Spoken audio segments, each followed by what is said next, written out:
listen, we wrote all these letters, we have a good idea, but we got nothing. Well, like, what's the problem? I mean, should I just throw in the bag? There's a lot of resistance. Should I just throw in the bag? And Dr. Cross looked at me and he said, listen, you know, if you believe in this thing, and you should, like, again, for whatever reasons, the world has brought you in contact with a few extraordinary people in this particular place. You have a network now that others don't. You have an idea with participatory development that is not your own idea. Others know about it, but it's the right idea. It's the right approach. So like what you're trying to do is a good thing. It's worthwhile, the effort. You know, you should raise that money. But don't think for a moment that what you did was sufficient in just writing those letters. If you believe in this thing, then you got to ask, and you got to ask directly. You got to go, he called it eyeball to eyeball, and you got to ask for money. And so we did it. I did it with a couple other friends. We got out there. We started off with what they call friends and family. I didn't have a lot of friends and family that could write big checks, so we started off then branching out a little bit further. And we got there. Eventually we got there. We raised the funds, and I waited until that point to have a very difficult conversation.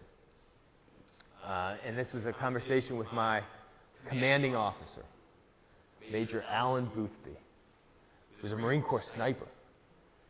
I walked into Major Boothby's office and said, "Sir, Midshipman Barcott reporting as ordered, sir." He said, "Barcott, stand easy." So I stood easy.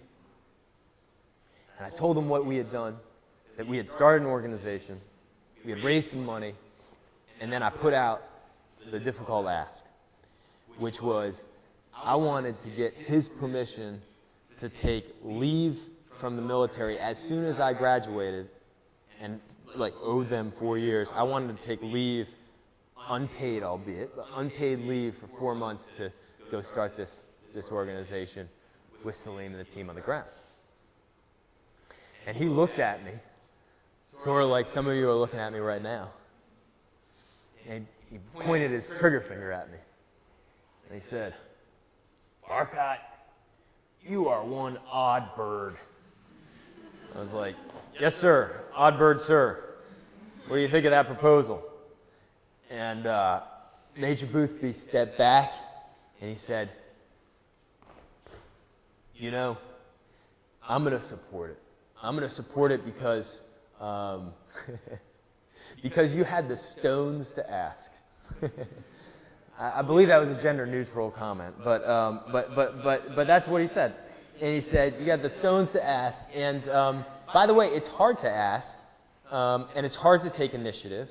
You took a bias for action, and you know, in the longer scheme of things, what he didn't say at that point, but which I found out later as years went by, was that he actually liked the idea as well, because he was a combat veteran. He had served during a time of conflict, and most combat veterans that I would meet, including Major Boothby, believed that the cost of preventing violence in places was always just, you know, leaps and bounds, always so much lower than intervening during it, to the effect that we can, you know, when we can, in the conditions when we can intervene effectively. Anyways, we got that. I got that permission. I went back to Kibera. It all happened very rapidly. We wrote about this in the book, but there were setbacks that happened, stuff that we didn't know. Most of the time, I didn't really know what the hell I was doing.